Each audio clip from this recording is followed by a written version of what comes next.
Magandang hapon po sa ating lahat. Narito ang weather update sa araw ng Biyernes, April 5, 2024. Kumikita po natin yung trough ng low pressure area dito sa labas ng ating Philippine Area of Responsibility ay hindi na nakakaapekto dito sa anumang parte ng ating bansa.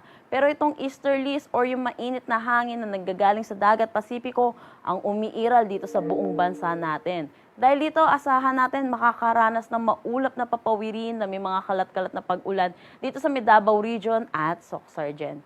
For Metro Manila naman at nalalabing bahagi ng ating bansa, bagamat maaliwalas na panahon ng ating aasahan, magiging mainit at maalinsangan pa rin ang ating tanghali at may mga tsansa ng localized thunderstorm lalo na sa hapon at sa gabi. Para naman sa magiging panahon ng ating bansa bukas, easterlies pa rin ang patuloy na umiiral, kaya asahan natin magiging mainit pa rin ang ating panahon. Ang agwat ng temperatura for Metro Manila ay 24 to 34 degrees Celsius, Lawag 25 to 33 degrees Celsius, Baguio 17 to 26 degrees Celsius.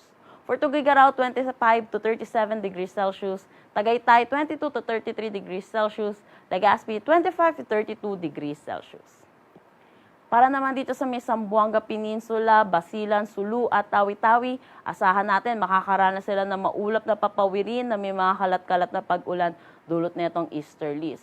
Kumikita naman din natin sa Palawan, Visayas at nalalabing bahagi ng ating bansa, magiging maaliwalas naman ng panahon na may mga tsansa pa rin ng localized thunderstorm lalo na sa hapon at sa gabi.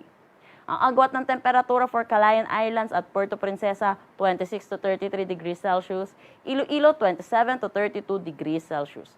For Tacloban at Cebu, 26 to 32 degrees Celsius, Zamboanga Peninsula, 26 to 32 degrees Celsius, Cagayan de Oro, 25 to 33 degrees Celsius, at Davao, 25 to 33 degrees Celsius. Wala naman tayong nakataas na anumang gale warning sa anumang seaboards ng ating bansa.